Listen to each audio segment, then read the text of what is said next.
LCB की जादुई दुनिया में आपका स्वागत है, जहां हर कहानी रहस्य और रोमांच से भरी हुई है। यहां कहानियां सिर्फ पढ़ी नहीं जाती, बल्कि महसूस की जाती हैं। तो चलिए, आज मैं आपको एक नई कहानी सुनाता हूं। ध्यान से सुनिए, शुरू करते हैं। आज की कहानी एक बहुत ही मशहूर पुरानी कहानी है, जिसे आज मैं आपको सुनाना चाहता हूं। बहुत पुराने समय की बात है। किसी गांव में एक साधारण मोची रहता था। वह जूते बनाकर और बेचकर अपनी रोजी रोटी कमाता था। भले ही वह मेहनती और ईमानदार था, लेकिन उसकी बुद्धि का दूर दूर तक समझदारी से कोई नाता नहीं था। उसकी पत्नी पिछले कई दिनों से एक गंभीर सिर दर्द से परेशान थी। बेवकूफ मोची ने गांव के सारे झाड़ फूंक और गंडे ताबीज आजमा लिए, लेकिन उसकी पत्नी को कोई राहत नहीं मिली। उन दिनों डॉक्टर बहुत कम और दूर दराज इलाकों में ही हुआ करते थे। बेवकूफ मोची ने कहीं सुन रखा था कि राजधानी में एक काबिल डॉक्टर रहते हैं, जो हर बीमारी का इलाज कर सकता है। उसने अपनी पत्नी को ठीक करने की ठानी और राजधानी जाकर डॉक्टर से मिलने का फैसला किया। बेवकूफ मोची इतना सरल और सीधा था कि उसे यह भी समझ नहीं था कि मरीज को खुद डॉक्टर के पास ले जाना चाहिए। उसने अकेले ही राजधानी की ओर रुख किया, अपनी बीमार पत्नी को घर पर छोड़कर। जब वह डॉक्टर के क्लिनिक पहुंचा, तो वहां पहले से ही मरीजों की लंबी कतार लगी हुई थी। मजबूरन बेवकूफ मोची को भी अपनी बारी का इंतजार करना पड़ा। जब उसकी बारी आई, तो वह सीधे क्लिनिक के अंदर चला गया, लेकिन यह नहीं समझ पाया कि कमरे में टोपी पहनकर नहीं जाया जाता। जैसे ही उसने कमरे में कदम रखा, चौकीदार ने उसकी टोपी उतारने की कोशिश की, लेकिन बेवकूफ मोची ने इसे इतना मजबूती से पकड़ा हुआ था कि टोपी उछलकर दूर जा गिरी। उसने इसकी कोई परवाह नहीं की और डॉक्टर के पास पहुंच गया। डॉक्टर के सामने खड़े होकर बेवकूफ मोची ने सीधी सादी भाषा में कहा, डॉक्टर साहब, मेरी बीवी बहुत बीमार है। आप उसे ठीक कर देंगे? आपकी फीस कितनी होगी? डॉक्टर ने पूछा। अगर तुम्हारी पत्नी बीमार है, तो वह खुद क्यों नहीं आई? बेवकूफ मोची ने ईमानदारी से जवाब दिया, जनाब, वह इतनी बीमार है कि चल फिर नहीं सकती, इसलिए मैं आया हूं। डॉक्टर ने हैरानी से कहा, अगर वह चल फिर नहीं सकती, तो मैं उसे कैसे ठीक करूंगा? और तुम फिर यहां क्यों आए हो? बेवकूफ मोची ने मासूमियत से जवाब दिया, जनाब, क्योंकि मैं आसानी से चल फिर सकता हूं, इसलिए मैं आपकी मदद लेने आ गया। डॉक्टर ने उसे बिना दवा दिए वापस भेज दिया, लेकिन बेवकूफ मोची खाली हाथ लौटने को तैयार नहीं था। वह सोच रहा था कि ये आदमी डॉक्टर क्यों है, लेकिन उसे कुछ समझ नहीं आ रहा था कि यह डॉक्टरी का पेशा और ये क्लिनिक वगैरह आखिर है क्या। बेवकूफ मोची ने डॉक्टर के क्लिनिक का बड़े ध्यान से निरीक्षण किया। उसने देखा कि डॉक्टर की मेज पर बहुत सी किताबें और कागज रखे थे, और दरवाजे पर खड़ा मुलाजिम हर मरीज को डॉक्टर से मिलने की प्रक्रिया समझा रहा था। उसने यह भी गौर किया कि क्लिनिक के बाहर डॉक्टर के नाम की एक तख्ती लगी हुई थी, जिस पर डॉक्टर के नाम के साथ उनकी डिग्रियों की लंबी सूची लिखी हुई थी। डॉक्टर के नाम के नीचे लिखी हुई डिग्रियों को बेवकूफ मोची ने समझा कि इसका मतलब है कि डॉक्टर बहुत ही ज्ञानी हैं, और ये सब कुछ, या यूं कहो कि हर चीज ठीक कर सकते हैं। अभी वह दरवाजे के बाहर क्लिनिक का जायजा लेने में व्यस्त था कि डॉक्टर के क्लिनिक से एक मरीज बाहर निकला। उस मरीज ने हाथ में एक कागज का टुकड़ा पकड़ा हुआ था। यह यकीनन कोई नुस्खा होगा, ये बात बेवकूफ मोची ने सोची। बेवकूफ मोची ने उसे रोका और पूछा, इस पर्ची के लिए डॉक्टर ने तुमसे कितने पैसे लिए? मरीज ने जवाब दिया, 5 रुपए। बेवकूफ मोची ने फिर पूछा, क्या तुम इसको मुझे बेच सकते हो? उस मरीज ने जवाब दिया, इस पर्ची को कोई भी नहीं बेचता, जनाब। फिर बेवकूफ मोची ने कहा, ठीक है, पर क्या तुम इसे मुझे दिखा सकते हो? इस पर उस मरीज ने अपनी पर्ची उसकी तरफ बढ़ा दी। बेवकूफ मोची को उस पर्ची में आड़ी तिरछी लकीरें नजर आईं, लेकिन वह कुछ समझ नहीं पाया, क्योंकि वह बहुत कम पढ़ा लिखा था। फिर बेवकूफ मोची ने अपनी जेब से एक कागज का टुकड़ा निकाला और उन तमाम आड़ी तिरछी लकीरों को वैसा ही नकल कर लिया। इसके बाद वह वहां से चलता हुआ एक दवा की दुकान पर पहुंच गया। बेवकूफ मोची ने दवा की दुकान के दुकानदार को वह पर्ची देकर दवा देने की गुजारिश की। दुकानदार ने उस पर्ची पर बेवकूफ मोची के लिखे हुए को लाख कोशिश करने के बाद भी समझ नहीं पाया। आखिरकार उसने एक बोतल से, जिसमें पानी और सिरका मिला हुआ था, थोड़ा सा निकालकर एक छोटी बोतल में भर दिया और बेवकूफ मोची को दे दिया। वह बोतल दुकानदार ने खास तौर पर ऐसे लोगों के लिए रखी हुई थी जो बिना उल्टी सीधी पर्चियां लेकर आ जाते थे। दवा लेकर वो मोची अपने गांव की तरफ चल दिया। गांव लौटने के बाद बेवकूफ मोची ने डॉक्टर की दी गई दवा के कुछ बूंदें अपनी पत्नी को पिलाईं। चमत्कारिक ढंग से उसकी पत्नी पूरी तरह ठीक हो गई। बेवकूफ मोची ने खुशी से कहा, देखो, ये कितनी बेहतरीन दवा थी और इसकी कीमत सिर्फ 5 रुपए। सोचो, 5 रुपए में इतना असर। उसकी पत्नी मुस्कुराते हुए बोली, 5 रुपए में जादू हो गया? बेवकूफ मोची की सादगी यही नहीं रुकी। उसने गर्व से कहा, अब मुझे समझ आ गया है कि जूते बनाने से ज्यादा बेहतर काम डॉक्टर बनना है। फिर उसने अपनी पत्नी से कहा, इस इलाके में डॉक्टर तो हैं ही नहीं। मैंने डॉक्टर का काम बड़ी बारीकी से देखा है। अब मैं जूते बनाना छोड़कर डॉक्टर बनने का काम शुरू करूंगा। यह पेशा जूते बनाने से कहीं ज्यादा अच्छा है। उसकी पत्नी, जो समझदार थी, ने यह सुनते ही हंसकर कहा, तुम डॉक्टर बनोगे? तुम तो लिखना पढ़ना भी ढंग से नहीं जानते। डॉक्टर बनने के लिए लंबी पढ़ाई और तालीम की जरूरत होती है। लेकिन बेवकूफ मोची पर उसकी बातों का कोई असर नहीं हुआ। उसने आत्मविश्वास से जवाब दिया, मैंने डॉक्टर का काम बहुत ध्यान और बारीकी से देखा है, और क्योंकि मैं एक अच्छा कारीगर हूं, तो यकीनन एक बेहतरीन डॉक्टर भी बन सकता हूं। डॉक्टर बनने की योजना पर आगे बढ़ने के लिए बेवकूफ मोची को पैसे की जरूरत थी। उसने सोचा, अगर पैसे होते तो मैं भी डॉक्टर की तरह एक मेज, कुर्सी और खूबसूरत सामान खरीदता, और वह नोकदार टोपी भी जो डॉक्टर के सिर पर थी। पर समस्या यही थी, पैसे कहां से आएंगे? आखिरकार बेवकूफ मोची को एक तरकीब सूझी। उसने अपनी हुनरमंद कारीगरी का सहारा लिया और जूते का एक शानदार जोड़ा बनाने की ठानी। एक ऐसा जूता बनाने का फैसला किया जैसा पहले कभी किसी ने नहीं देखा होगा। उसने पूरी लगन और अनुभव से काम किया। कई दिनों की मेहनत के बाद उसने अपनी कला और अनुभव का बेहतरीन नमूना पेश करते हुए एक खूबसूरत जूते का जोड़ा तैयार किया। जूते इतने नायाब थे कि जो भी उन्हें देखता, तारीफ किए बिना नहीं रह सकता था। जूतों को एक खूबसूरत थैले में रखकर बेवकूफ मोची राजधानी के राजा के महल की ओर रवाना हुआ। उसे विश्वास था कि अगर वह यह जोड़ा राजा को पेश करेगा तो उसे जरूर इनाम मिलेगा। जब वह महल के दरवाजे पर पहुंचा तो चौकीदार ने उसे अंदर जाने से रोक दिया। चौकीदार ने थैले की ओर इशारा करते हुए पूछा, इसमें क्या है और राजा से क्यों मिलना चाहते हो? बेवकूफ मोची ने ईमानदारी से जवाब दिया, इस थैले में जूते हैं। मैं राजा के लिए जूतों का यह जोड़ा लाया हूं और इन्हें तोहफे के तौर पर पेश करना चाहता हूं, और इनाम का इच्छुक हूं। चौकीदार ने ठंडी मुस्कान के साथ कहा, ठीक है, लेकिन एक शर्त है। जो भी इनाम मिलेगा उसका आधा हिस्सा मुझे देना होगा। बेवकूफ मोची के पास कोई और चारा नहीं था। उसने इनाम का आधा हिस्सा देने का वादा किया और महल के अंदर जाने की इजाजत ले ली। महल के भीतर जाते समय जब बेवकूफ मोची राजा के निजी कक्ष के करीब पहुंचा तो वहां मौजूद दरबान ने उसे रोक लिया। बेवकूफ मोची ने अपनी बात समझाई तो दरबान ने वही शर्त रखी, जो भी इनाम मिलेगा उसमें से आधा मुझे देना होगा। बेवकूफ मोची ने मजबूर होकर दरबान से भी यह वादा किया। तब जाकर दरबान ने ऊंची आवाज में राजा को बेवकूफ मोची के आने की सूचना दी। राजा ने उसे अंदर बुलाने का आदेश दिया। राजा के सामने पेश होते ही बेवकूफ मोची ने अपना थैला खोला और कहा, हुजूर, यह जूतों का जोड़ा मैं आपकी खिदमत में तोहफे के रूप में पेश करता हूं। इसे कृपया स्वीकार करें। राजा ने जूतों का बारीकी से निरीक्षण किया। वे इतने नायाब और खूबसूरत थे कि राजा की आंखें चमक उठीं। उन्होंने तुरंत जूते अपने पैरों में पहनकर देखा। ये न केवल आरामदायक थे, बल्कि उनकी खूबसूरती राजा के पहले से मौजूद जूतों से कहीं ज्यादा थी। राजा ने कहा, यह जोड़ा वाकई बेहतरीन है।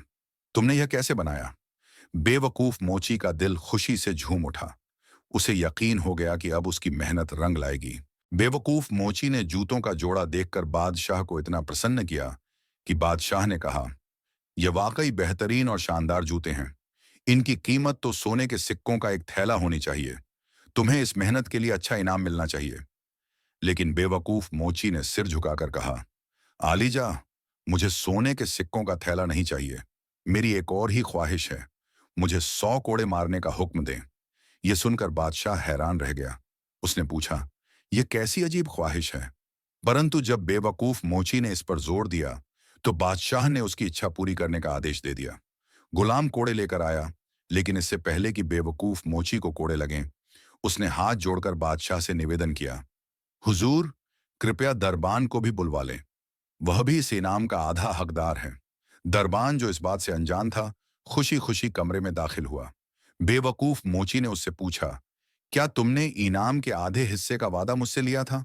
दरबान ने बड़े उत्साह से कहा, बिल्कुल, और मैं इसे लेना भी चाहूंगा। यह सुनकर बादशाह जोर से हंस पड़ा और आदेश दिया कि इनाम का आधा हिस्सा दरबान को दिया जाए। फिर गुलाम ने दरबान को 50 कोड़े लगाए। जब दरबान की जान हलक में आ गई और बेहाल होकर गिर पड़ा, तो चौकीदार को बुलाया गया। चौकीदार ने भी स्वीकार किया कि उसने भी इनाम के हिस्से की मांग की थी। तब बादशाह ने आदेश दिया कि उसे बाकी के 50 कोड़े लगाए जाएं।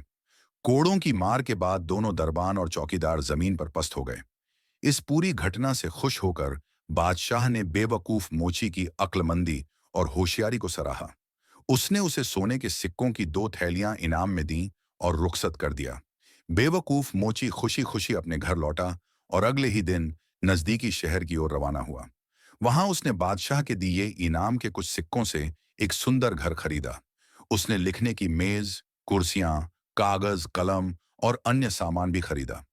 साथ ही डॉक्टर जैसी नोकदार टोपी भी ले ली। घर के बाहर उसने एक तख्ती लगवाई जिस पर लिखा था, यहां एक ऐसा डॉक्टर उपलब्ध है जो हर मर्ज का इलाज कर सकता है। इसके बाद उसने अपनी पत्नी को अपने पास बुला लिया और एक मजबूत दिखने वाले आदमी को दरबान के तौर पर काम पर रख लिया। दरबान का काम था हर आने वाले मरीज के सिर पर एक हल्का थप्पड़ मारकर उन्हें डॉक्टर से मिलने भेजना। बेवकूफ मोची का यह अनोखा डॉक्टर बनने का अंदाज इतना लोकप्रिय हुआ कि मरीजों की भीड़ लगने लगी। वह हर मरीज को कागज पर टेढ़ी मेढ़ी लकीरें बनाकर देता और कहता, इस पर्ची को लेकर दवा की दुकान पर जाओ और दवा लेकर पियो, तुम जल्दी ही ठीक हो जाओगे। इसके लिए वह हर मरीज से पर्ची लिखने के बदले 5 रुपए वसूल करता। शहर में दवाइयों की सिर्फ एक दुकान थी जहां 2 नौजवान केमिस्ट काम करते थे।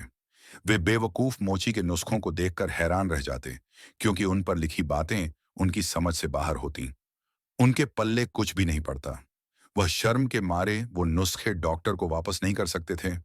कहीं ऐसा ना हो कि डॉक्टर यह समझे कि केमिस्ट नासमझ और नालायक है। शर्मिंदगी से बचने के लिए वे मरीज से उसकी बीमारी के बारे में पूछते और अपनी समझ के अनुसार दवा थमा देते। इसी तरह बेवकूफ मोची का डॉक्टरी पेशा तेजी से चल निकला। धीरे धीरे बेवकूफ मोची की डॉक्टरी की ख्याति जंगल में आग की तरह फैल गई। लोग दूर दराज के गांवों से इलाज करवाने आने लगे। अफवाहें उड़ने लगीं कि यह नया डॉक्टर हर मर्ज का इलाज कर सकता है। मरीजों की भीड़ इतनी बढ़ गई कि बेवकूफ मोची को सिर खुजाने तक की फुर्सत नहीं रही। इसी शहर में एक नवाब रहते थे जिन्हें खूबसूरत और ऊंची नस्ल के घोड़े रखने का बहुत शौक था। एक दिन उनके 2 सबसे कीमती घोड़े चोरी हो गए। नवाब ने तुरंत अपने मुलाजिमों को हर जगह घोड़ों की तलाश करने का हुक्म दिया, लेकिन कोई सुराग नहीं मिला।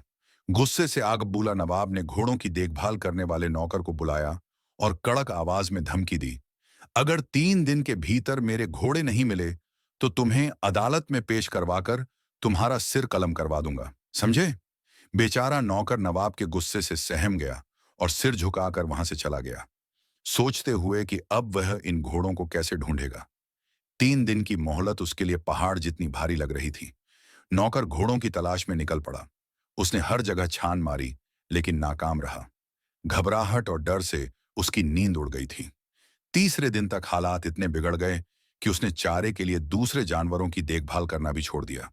परेशान हालत में वह गलियों में सिर झुकाए घूम रहा था। चलते चलते उसने अचानक सिर उठाया तो खुद को एक बड़े घर के सामने पाया। घर के बाहर तख्ती लगी थी जिस पर लिखा था, डॉक्टर जो सब कुछ कर सकता है। नौकर ने सोचा, मुझे तो मरना वैसे भी है, क्यों ना एक बार डॉक्टर से मशविरा कर लूं, शायद वह कोई हल निकाल सके और हो सकता है कि वह मुझे घोड़ों के बारे में कुछ बता दे। डॉक्टर के घर के अंदर घुसते ही उसने मरीजों की लंबी कतार देखी। इतनी भीड़ थी कि कई मरीज खड़े खड़े अपनी बारी का इंतजार कर रहे थे। नौकर भी एक कोने में खड़ा हो गया। पिछली 2 रातों से सो न पाने के कारण उसके लिए खड़ा रहना भी मुश्किल हो रहा था, लेकिन उसके मन का डर और घबराहट इतनी ज्यादा थी कि यह तकलीफ उसे मामूली लग रही थी। वह अपने दिल में यही दुआ कर रहा था, काश डॉक्टर के पास इस मुसीबत का कोई हल हो, नहीं तो नवाब के गुस्से से तो बचना नामुमकिन है। आखिरकार उसकी बारी आई। जैसे ही वह मुआयने के कमरे में दाखिल होने लगा, डॉक्टर के नौकर ने एक जोरदार थप्पड़ उसके सिर पर जड़ दिया। थप्पड़ से चकराकर नौकर अंदर गया। अंदर डॉक्टर साहब ने उसे बैठने का इशारा किया और गंभीर आवाज में पूछा, क्या परेशानी है? नौकर ने टूटे दिल और भारी आवाज से कहा, हुजूर, मेरी बदकिस्मती ने मुझे बीमार कर दिया है। मेरी गफलत की वजह से नवाब साहब के 2 कीमती घोड़े चोरी हो गए हैं। अब नवाब साहब मेरा सिर कलम करवाने वाले हैं। खुदा के लिए मेरी मदद कीजिए और मुझे मेरे घोड़ों के बारे में कुछ पता लगाने में मदद कीजिए। बेवकूफ मोची, जो अब डॉक्टर बन चुका था, ने माथे पर हाथ रखकर थोड़ी देर सोचने का नाटक किया। फिर गंभीरता ओढ़ते हुए बोला, तुम्हारी परेशानी सच में बहुत बड़ी है, लेकिन घबराओ मत। उसने आत्मविश्वास भरे स्वर में कहा, मैं सब जानता हूं, घबराने की कोई जरूरत नहीं। मैं तुम्हारे लिए एक नुस्खा लिख कर देता हूं। इसे दवा की दुकान से ले लो और इस्तेमाल करो। यह तुम्हारी बदकिस्मती को दूर कर देगा। बेचारा नौकर मजबूरी में डॉक्टर की फीस के तौर पर 5 रुपये देकर नुस्खा लेकर चला गया। जब वह दवा की दुकान पर पहुंचा तो दोनों केमिस्ट ने नुस्खे को बड़े गौर से देखा, लेकिन उनके पल्ले कुछ भी नहीं पड़ा। दोनों केमिस्ट नुस्खे को उलट पलट कर देखते रहे, मगर कुछ समझ नहीं पाए। फिर उन्होंने नौकर की तरफ नजर डाली और महसूस किया कि वह थकान और नींद से बेहाल है, जैसे मुश्किल से अपने आप को संभाल पा रहा हो। उन्हें यह नहीं मालूम था कि नौकर किस परेशानी के कारण पिछले 2 दिन और 2 रातों से एक पल भी सो नहीं सका है। इसका हल समझने के बजाय केमिस्ट ने सोचा कि शायद नौकर की परेशानी की जड़ नींद की कमी है। उन्होंने उसे ऐसी दवा दी जो उसकी नींद को और ज्यादा दूर रखे, ताकि वह और सतर्क रह सके। नौकर ने डॉक्टर से मिली दवा की पहली गोली तुरंत खा ली, लेकिन उस पर कोई असर नहीं हुआ। उसे लगने लगा जैसे अभी गिरा कि तब गिरा। उसने सोचा, ऐसा ना हो कि मैं गली में ही गिर जाऊं। इसलिए वह धीरे धीरे चलता हुआ शहर से बाहर वीराने की तरफ निकल गया। वहां कुछ पेड़ खड़े थे। वह पंजों के बल घिसटता हुआ एक पेड़ की छांव में पहुंचा और सोने के लिए लेट गया। लेकिन नींद कहां। बड़ी मुश्किल से उसकी आंख लगी। रात को अचानक उसकी आंख खुल गई। उसने घोड़ों की हिनहिनाहट सुनी। दवा, जिसे उसने सोने से पहले खाया था, उसकी सुनने की ताकत बढ़ा चुकी थी। उसने गौर से सुना तो महसूस हुआ कि यह आवाज उसके अपने घोड़ों की है। उसकी खुशी का ठिकाना नहीं रहा। उसकी आधी बीमारी उसी वक्त दूर हो गई। नौकर ने अपनी खास आवाज में घोड़ों को पुकारा, थोड़ी देर इंतजार करो मेरे प्यारे घोड़ों, मैं तुम्हें वापस ले जाऊंगा, लेकिन पहले जरा एक और गोली खा लूं। उसने केमिस्ट से हासिल की हुई दूसरी गोली भी निगल ली। इस गोली ने उसकी सुनने की ताकत को और बढ़ा दिया। अब उसे घोड़ों की सांस लेने की आवाज तक साफ सुनाई देने लगी। उसे यकीन हो गया कि उसके घोड़े यहीं आसपास हैं। उसका दिल खुशी और राहत से भर गया। उसने घोड़ों की ओर दौड़ लगाई और थोड़ी देर बाद उन्हें ढूंढ निकाला। नौकर घोड़ों को लेकर नवाब के घर पहुंचा और उन्हें अस्तबल में बांध दिया। फिर इत्मीनान से सो गया। अगले दिन जब नवाब ने अपने घोड़ों को अस्तबल में देखा तो वह खुशी से झूम उठा। उसने नौकर से पूछा, तुमने इन्हें कैसे ढूंढा? नौकर ने पूरी घटना सुनाई। नवाब ने बेवकूफ मोची की काबिलियत और हुनर की तारीफ की। वह यह जानकर हैरान रह गया कि उसके शहर में ऐसा डॉक्टर भी मौजूद है। नवाब ने नौकर को इनाम दिया और बेवकूफ मोची की खूब प्रशंसा की। इस घटना के बाद बेवकूफ मोची की शोहरत और बढ़ गई। लोग कहने लगे कि वह वाकई सब कुछ कर सकता है। अब हर तरफ यह चर्चा होने लगी कि यह डॉक्टर न सिर्फ बीमारियों का इलाज करता है, बल्कि बदकिस्मती तक को दूर कर सकता है। उसके घर के बाहर मरीजों की भीड़ पहले से दोगुनी हो गई और डॉक्टर का नाम दूर दूर तक गूंजने लगा। वक्त गुजरता गया और बेवकूफ मोची, जो अब एक मशहूर डॉक्टर बन चुका था, अपनी कामयाबी पर खुद को बहुत खुशकिस्मत समझने लगा। उसे लगने लगा था कि किस्मत हमेशा उसका साथ देती है और वह बहुत चतुर है। लेकिन उसे यह नहीं पता था कि उसकी किस्मत में अब एक बड़ी मुसीबत उसका इंतजार कर रही है। एक दिन अचानक बादशाह के दरबार से कुछ खास सिपाही उसके घर पहुंचे। उन्होंने बताया कि महल में एक गंभीर घटना ने हड़कंप मचा दिया है। दरअसल शहजादी की सबसे खूबसूरत और बेशकीमती अंगूठी गायब हो गई थी। यह घटना उस वक्त हुई जब शहजादी शादी के जोड़े में तैयार होने के लिए गुसलखाने में गई थी। उसने अंगूठी उतारकर बाहर रख दी थी और तब से अंगूठी का कोई अता पता नहीं था। इस घटना ने पूरे महल में खलबली मचा दी और शहजादी की शादी रोक दी गई। अब बादशाह ने आदेश दिया कि वह डॉक्टर, जो सब कुछ जानता है, को तुरंत महल लाया जाए। बेचारा बेवकूफ मोची, जो अब तक अपनी चालाकियों से बचता आया था, इस बार बुरी तरह फंस गया। वह डर के मारे कांपने लगा। जाने से इनकार करना तो संभव ही नहीं था और सिपाहियों के सामने कोई और चारा भी नहीं था। मजबूरी में वह भारी मन से उनके साथ महल की ओर चल पड़ा। महल के विशाल दरवाजे पर बेवकूफ मोची का भव्य स्वागत किया गया। संगीतकार मधुर राग बजा रहे थे और पूरा रास्ता फूलों से सजाया गया था। उसे बड़े आदमी की तरह पेश किया जा रहा था। महल के अंदर दाखिल होते ही बादशाह ने उसे संबोधित करते हुए कहा, तो तुम वही डॉक्टर हो जो सब कुछ जानता है और सब कुछ कर सकता है। क्या मैं सही कह रहा हूं? बेवकूफ मोची ने घबराते हुए सिर झुका लिया। बादशाह ने फिर पूछा, क्या तुम मेरी शहजादी की खोई हुई अंगूठी ढूंढ सकते हो? और साथ ही धमकी दी, अगर तुमने अंगूठी ढूंढ ली तो तुम्हें इनाम और इज्जत से नवाजा जाएगा, लेकिन अगर नाकाम रहे तो तुम्हारी जान ले ली जाएगी। बेवकूफ मोची के चेहरे का रंग उड़ गया। उसकी चालाकियों के लिए यह सबसे कठिन परीक्षा थी। उसके पास कोई विकल्प नहीं था। डर और घबराहट से कांपते हुए उसने कहा, आलीजा, मैं अपनी पूरी कोशिश करूंगा, लेकिन इसके लिए मुझे कुछ इंतजाम चाहिए। मुझे महल के अंदर एक ऐसा कमरा चाहिए जो पूरी तरह से बंद हो और जहां कोई भी आ जा ना सके। साथ ही उस कमरे का एक दरवाजा महल के अंदर खुलता हो। 3 दिनों तक वहां हर तरह की खाने पीने की चीजें मुहैया कराई जाएं। इसके अलावा मुझे एक खास बावर्ची की भी जरूरत होगी। बेवकूफ मोची ने अपनी मांगें रखी। बादशाह ने उसकी सभी मांगें मान ली। तुरंत आदेश दिया गया कि बेवकूफ मोची के लिए हर सुविधा उपलब्ध कराई जाए। इतना ही नहीं, बादशाह ने एक के बजाय उसे 3 बावर्ची मुहैया कराए ताकि मोची को कोई असुविधा ना हो। मोची के लिए महल के अंदर एक शानदार कमरा तैयार किया गया। उस कमरे में हर तरह की आरामदायक चीजें और स्वादिष्ट भोजन की व्यवस्था की गई। तीनों बावर्ची उसकी सेवा में जुट गए। बेवकूफ मोची जानता था कि अंगूठी तलाश करना उसकी क्षमता से बाहर है। उसने खुद से कहा, अगर मरना ही है तो क्यों ना जिंदगी के आखिरी दिन ठाठ से गुजारूं और महल की शान और शौकत का मजा लूं। कम से कम मरने से पहले राजा महाराजाओं जैसी जिंदगी का अनुभव तो हो जाएगा।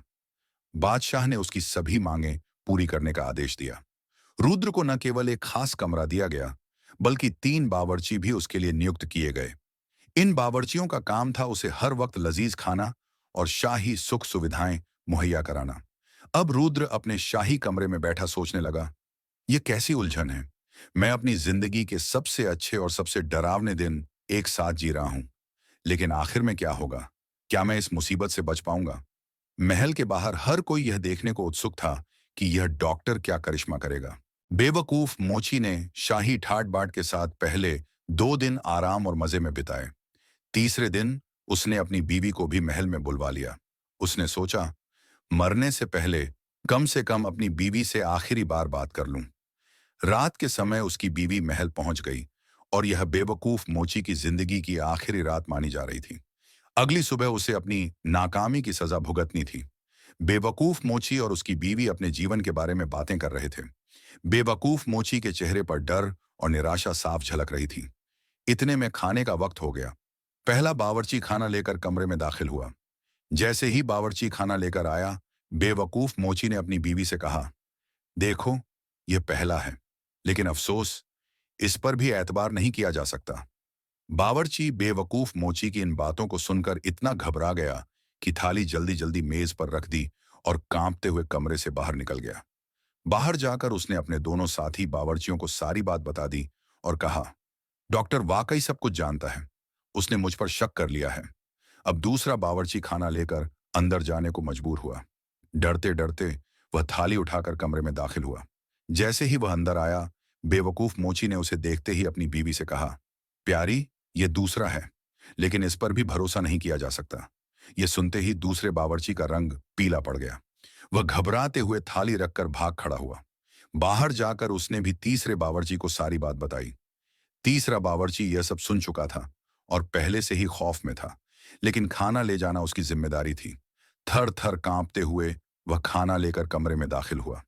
बेवकूफ मोची ने उसे देखते ही अपनी बीवी से कहा, देखो प्यारी, यह तीसरा है, लेकिन क्या किया जाए, यह भी भरोसे के काबिल नहीं। यह सुनते ही तीसरा बावर्ची घुटनों के बल बैठ गया। उसने बेवकूफ मोची के पैर पकड़ लिए और गिड़गिड़ाते हुए कहा, डॉक्टर साहब, आप सच में सब कुछ जानते हैं। खुदा के लिए हमारी जान बख्श दीजिए। यह अंगूठी हमने ही चोरी की थी। उसने अपनी जेब से वह बेशकीमती अंगूठी निकाली और बेवकूफ मोची के हवाले कर दी। इतना ही नहीं, उसने 3 थैली सोने के सिक्कों की भी दी और रोते हुए कहा, यह सब ले लीजिए, लेकिन हमारी जान बचा लीजिए। अब हमारी जिंदगी आपके हाथों में है। बेवकूफ मोची, जो खुद अपनी जान बचाने की जद्दोजहद में था, अचानक हालात के पलटने पर हैरान रह गया। उसकी किस्मत ने एक बार फिर उसे मुसीबत से बाहर निकाल दिया। उसकी हैरानी और खुशी का ठिकाना नहीं रहा। उसने तीनों बावर्चियों को माफ कर दिया और बड़े बावर्ची से कहा, यह अंगूठी एक मुर्गे को निगलवा दो और उस पर नजर रखो। बड़े बावर्ची ने वैसा ही किया। अगली सुबह बेवकूफ मोची दरवाजे पर बढ़ते हुए कदमों की आवाज सुन रहा था। वह जानता था कि अब निर्णायक घड़ी आ चुकी है। महल में सभी लोग यह मान चुके थे कि बेवकूफ मोची के पास अब दो ही रास्ते हैं, या तो अंगूठी ढूंढ निकाले या अपनी जान से हाथ धो बैठे। बेवकूफ मोची पूरे ठाट बाट और आत्मविश्वास के साथ दरबार में खड़ा हुआ। उसने दरबारियों से मुखातिब होकर कहा, आलिजा, आप सब करीब आइए और एक पंक्ति में खड़े हो जाइए। जब सभी दरबारी एक पंक्ति में खड़े हो गए तो बेवकूफ मोची ने बादशाह से कहा, आलिजा, मैंने अंगूठी की तलाश की है, लेकिन यह यहां मौजूद किसी इंसान के पास नहीं है। अब मेरी गुजारिश है कि महल में मौजूद जानवरों को भी एक एक करके यहां से गुजारा जाए। महल के सभी जानवरों को एक एक करके वहां लाया गया। बड़े बावर्ची ने, जो दूर खड़ा तमाशा देख रहा था, बेवकूफ मोची को इशारा किया कि अंगूठी किस मुर्गे ने निगली है। जैसे ही वह मुर्गा बेवकूफ मोची के सामने से गुजरा, बेवकूफ मोची ने ऊंची आवाज में कहा, आलीजा, यही है चोर, इसे तुरंत पकड़ा जाए। मुर्गे को पकड़ा गया और जैसे ही उसका पेट चीरा गया, अंगूठी बाहर आ गई। यह देखकर बादशाह की खुशी का ठिकाना नहीं रहा। उसने बेवकूफ मोची की अक्लमंदी और चतुराई की खूब तारीफ की। दरबारियों ने फूलों के हार पहनाकर उसे सम्मानित किया। बादशाह ने उसे ढेर सारे इनाम देकर इज्जत के साथ विदा किया। महल से लौटकर बेवकूफ मोची ने अपनी बीवी से कहा, यह डॉक्टरी का पेशा मेरी जान पर बन आया है, मैं इससे कैसे छुटकारा पाऊं। यह सुनकर बेवकूफ मोची की बीवी ने थोड़ी देर सोचा और फिर कहा, इससे छुटकारा पाने का एक ही तरीका है।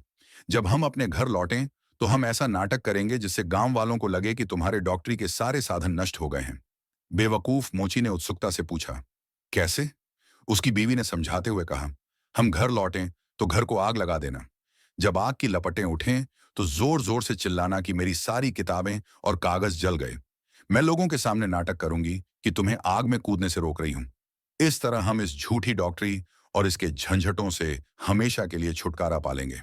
बेवकूफ मोची ने बीवी की सलाह मानी। घर लौटने के बाद उन्होंने घर को आग लगाई और जोर जोर से चिल्लाने लगे, मेरी सारी किताबें और नुस्खे जल गए, अब मैं किसी का इलाज नहीं कर सकता। गांव वाले यह तमाशा देखने इकट्ठा हो गए। उसकी बीवी ने भी लोगों के सामने नाटक करते हुए दिखाया कि वह बेवकूफ मोची को आग में कूदने से रोकने की कोशिश कर रही है। गांव वालों ने यह मान लिया कि अब वह डॉक्टर नहीं रह सकता और यह सब खत्म हो गया है। इसके बाद दोनों ने राहत की सांस ली और अपने गांव लौट गए। बेवकूफ मोची ने डॉक्टरी का पेशा छोड़कर वापस जूते बनाने का अपना पुराना काम शुरू कर दिया। वह अपनी कला और मेहनत से बढ़कर एक खूबसूरत जूतों के जोड़े बनाने लगा। उसकी जिंदगी फिर से सादगी और खुशी से भर गई। धन्यवाद दोस्तों, हमारी कहानी सुनने के लिए। अगर आपको यह वीडियो पसंद आया हो तो इसे लाइक, शेयर और सब्सक्राइब करना न भूलें। मैंने देखा है कि हमारे ज्यादातर श्रोता अभी तक चैनल को सब्सक्राइब नहीं कर पाए हैं, तो अगर आपको हमारा काम अच्छा लगे तो कृपया सब्सक्राइब करें। यह हमें आगे और बेहतर सामग्री लाने में बहुत मदद करेगा। धन्यवाद।